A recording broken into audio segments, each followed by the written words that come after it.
Assalamualaikum. Alhamdulillah mengawali bulan Desember kali ini ngukir henanya di tanggal 4. Seperti biasa ya, kalau white henna kita selalu berangkat jam-jam segini. Kadang sebelum subuh, kadang sesudah sholat subuh. Yang penting sampai di lokasi aman. Jadi ketika kakak Mua sudah mulai make up, henna pun bisa langsung ikut ngukir. Nah, kali ini Puji Henna berkesempatan untuk ketemu dengan pengantin di daerah Kawali. Nah, kalau dari Singaparna itu kita rutenya ke sini dulu ya, teman-teman. Pastinya melewati dulu Tasikota, udah gitu ke daerah Ciamis. Buat teman-teman yang di Ciamis, salam satu kon ya. Ayo pejuang subuh mana nih, udah pada berangkat atau belum? Nah, untuk perjalanannya ini dipercepat aja karena di jalannya tuh panjang banget. Di Maps juga hampir 1 jam. Jadi ada beberapa rute yang saya skip ya, nggak di video semua. Nah, ini kita udah mulai memasuki daerah Ciamis nih teman-teman. Nanti sebelum alun-alun Ciamis kita bakal belok kiri kalau ke arah Kawali. Nah, di sini tepatnya teman-teman.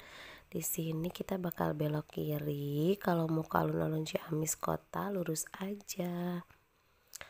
Untuk ke daerah Kawali itu kita akan melewati beberapa rute yang lumayan gelap. Jadi untuk pejuang subuh, untuk teman-teman yang berjuang di dunia wedding ataupun di dunia yang lain ya, kalau berangkat jam segini kita harus hati-hati, jaga keselamatan teman-teman ya. Oh iya, saya biasanya kalau berangkat ngukir henna selalu nyaman pakai motor karena gampang untuk ngejar beberapa lokasi. Tapi kebetulan karena hari ini hujan, jadi ayah Aira menyarankan untuk pakai kendaraan yang nggak kehujanan. Soalnya kalau ngejob henna itu saya selalu bawa-bawa anak teman-teman karena nggak ada yang jaga di rumah ya. Nah, ini rute yang saya bilang agak-agak sepi dan gelap gitu. Sebetulnya pencahayaan ada sih ya, tapi kalau misalnya untuk perempuan berangkat sendiri naik kendaraan roda 2 rasanya kurang aman kalau nggak ada yang nganter.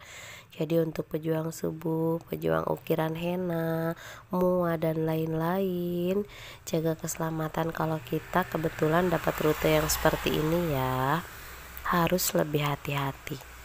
Oke teman-teman, kita menuju lokasi dulu. Jadi nih kayak gini, di samping jalannya belok-belok juga, terus agak gelap juga ya, begitulah pokoknya.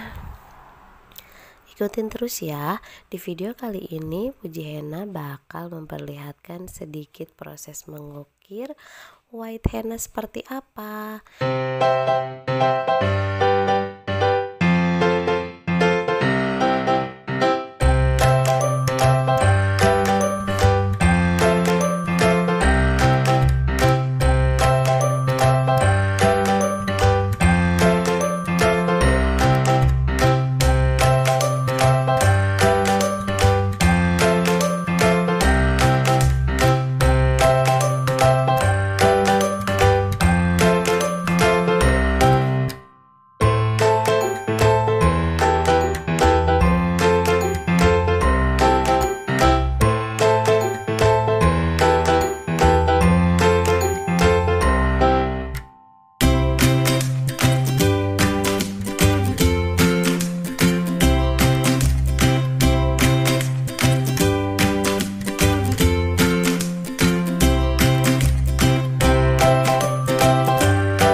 alhamdulillah nggak kerasa udah terang aja ya langitnya.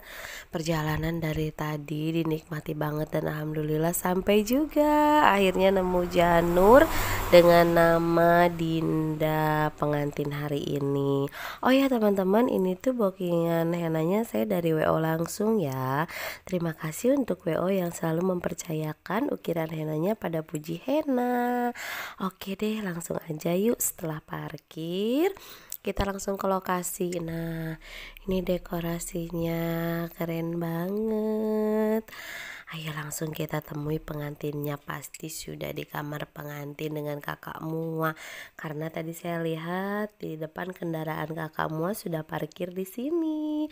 Kita lihat Muanya siapa ya. Ayo kita lihat sama-sama teman-teman. Mana ya, sebentar ya, sabar ya, mau jalan dulu. Tara, ini dia Mua kesayangan aku. Kali ini bareng sama Mbak Yusnia Taufik. Beliau ini domisilinya di Bandung, tapi sekarang lagi ngejab di Tasik. Kerja bareng alhamdulillah. Oh ya, kita langsung aja ya teman-teman ke ukiran henanya. Ini sebelumnya teman-teman persiapkan dulu white henna yang mau teman-teman pakai senyamannya aja. Ada beberapa white henna ya yang rekomen banget buat teman-teman pakai. Saya biasanya pakai white henna yang biasa saya pakai itu apa ya brandnya, yang pasti teksturnya itu nggak creamy dan nggak cair banget gitu. Kalau teman-teman biasa pakai white henna yang dari Rosella kan ada dua tekstur, ada yang cair dan ada yang creamy. Nah kalau yang biasa saya pakai ini dia tidak secair Rosella, tapi tekstur creamy-nya juga nggak creamy banget. Nyaman banget dibuat ngukir, bisa teman-teman lihat ya. Buat garis juga bisa se-flat itu. Nah, ini ngukir henna yang white itu teman-teman pelan-pelan aja, nggak usah terburu-buru karena ukiran white henna itu memang harus flat supaya dia awet ya kan, supaya dia tahan sampai beres acara. Kalau misalnya ngukir marun henna kan kita di pastanya tuh bener-bener kayak yang dikeluarin gitu ya biar warnanya timbul. Nanti ketika sudah dikelopek pastanya biar warnanya cantik. Tapi untuk white henna ini teman-teman cukup tipis-tipis aja ukirnya, geser-geser aja. Nah seperti ini. Buat teman-teman yang sudah biasa ngukir white henna pasti nggak asing lagi ya gimana caranya ngukir. Tapi untuk pemula ini tuh bener-bener nguji banget kesabaran kita, gimana caranya kita konsisten untuk mencet konnya supaya dia keluarnya sama gitu ya, rata. Apa sih ya, kayak gitu deh. Ini teman-teman proses ngukirnya kurang lebih seperti ini ya, teman-teman bisa lihat. Nah oke, nah setelah nanti kita beres ngukir ini, kita langsung akan sedikit berbagi gimana sih cara Puji Hena untuk finishing white henanya gitu. Oke, kita ukir dulu sampai selesai ya.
Wah, udah setengah perjalanan nih ukirannya, udah hampir ke jari-jari ya. Jari udah ada tuh, dua jari jempol sama telunjuk. Kita tinggal jari tengah dan lain-lain. Teman-teman kadang banyak yang nanya ya, Teh Puji itu kalau misalnya ngukir henna di konsep dulu atau gimana sih? Ada beberapa sih, kalau misalnya pengantin request desain selalu dikonsep dulu dari rumah, apalagi kalau requestannya itu desain orang lain. Jujur saya nggak bisa banget kalau misalnya di request desain orang lain ya, nggak bisa plek banget sama. Jadi di rumah saya harus latihan dulu desain seperti apa yang di request sama pengantin. Tapi tentunya nanti hasilnya akan berbeda dengan desain orinya gitu, karena kita kan punya ciri khas masing-masing ya. Nah, kalau pengantinnya karakternya yang nggak request desain, misalnya terserah teteh aja deh, diserahin sama teteh. Nah, kalau itu saya on the spot buat di lapangan. Jadi ketika ketemu sama pengantin, lihat tangannya, langsung deh dicocokin. Oh, tangannya cocok nih kayaknya pakai desain ini gitu. Langsung aja dibuat di situ. Jadi tanpa dikonsep dulu. Kalau yang request pasti di rumah latihan dulu gitu. Soalnya kalau di request desain henna dan diukirnya pas di lapangan sambil lihat ke foto atau lihat ke contoh atau apa, itu makan banget durasi. Jadi makin lama gitu. Jadi kalau latihan dulu di rumah, minimal udah ada bayangan. Jadi nanti ketika udah ketemu sama tangan pengantin, langsung ukir aja. Seperti itu. Kalau misalnya desainnya nyontek atau lihat gambar itu emang agak lebih lama sih ngukirnya dari yang diukir on the spot gitu ya, dengan inspirasi yang ada. Kalau misalnya lihat gambar itu jadi kan banyak nengok kan, jadi tengok ke tangan, tengok ke ukiran, tengok lagi ke foto, udah sama belum ya, udah alurnya udah benar belum ya gitu. Makanya lebih enak yang kalau misalnya dapat pengantin itu yang ya sok gimana teteh aja. Nah, kalau itu lebih enak karena jadi nggak ngelihat patokan gambar dan mesti sama dan mesti gimana gitu. Oke teman-teman, ini kita udah sampai sama jarinya. Ini jari tengah pengantin. Lanjut ke jari manis. Oh iya, saya kalau misalnya ngukir bagian tangan yang ini biasanya selalu jempol dulu. Nah, setelah beres ukiran, ini persiapan buat finishing ya. Beberapa perlengkapan yang dipakai, salah satunya adalah ini dia, yang paling penting, lem henna. Lem ini khusus untuk kulit ya teman-teman. Tuh, cara mengaplikasikannya seperti ini. Saya nggak kalau pakai lem henna itu cukup tipis-tipis aja, jadi nggak yang ngedempul banget mesti tebal, enggak. Karena kalau ukiran kita sudah flat, itu pun sudah sangat membantu untuk white hennanya kuat banget bertahan di tangan. Jadi nggak usah kayak yang didempul banget sama lem banyak-banyak, enggak, tipis-tipis aja ya teman-teman lemnya. Kita aplikasikan secara merata di mana di tempat-tempat yang mau teman kasih glitter sama Swarovski gitu ya. Bisa di blok semua ukiran, bisa juga di tempat-tempat tertentu aja. Nah, setelah selesai diaplikasikan lemnya, lanjut kita pasang mutiara-mutiaranya. Nih, pasang di tempat-tempat yang teman-teman pengen. Kalau saya sebetulnya nggak terlalu apa ya, kalau misalnya masang Swarovski itu nggak terlalu kayak yang banyak banget gitu, karena saya lebih senang menonjolkan ukiran dari hennanya itu sendiri gitu. Jadi di beberapa bagian aja di tempat-tempat tertentu yang memang membutuhkan sentuhan-sentuhan dari Swarovski. Elah, sentuhan. Oke, setelah kita pasang Swarovski kayak gini, langsung aja di finishing dengan glitter. Sebentar ya, tunggu beres dulu. Ini ada satu lagi bagian jempol. Nah, tuh udah beres. Lanjut langsung dipakein glitter gitu ya. Bisa untuk aplikasi glitternya teman-teman bisa pakai brush ataupun pakai tangan langsung. Nah, job henna kali ini barengan sama kuku cantik dari Cici. Ini nailnya dari Biblaze ya. Tuh teman-teman, aplikasikan aja langsung. Gampang banget kalau masang kuku palsu itu karena udah di set ya untuk bagian jempol yang mana, kelingking yang mana. Udah gitu udah sama lem kuku palsunya juga. Tuh langsung kita tempel aja gini, cantik banget kan. Kuku palsunya bisa teman-teman dapat di Biblaze Nail ya. Nah, tada, ini dia hasilnya. Seperti inilah teman-teman ukiran henna di tanggal 4 Desember 2021 ini. Bookingan henna dari Shakina Wedding Organizer.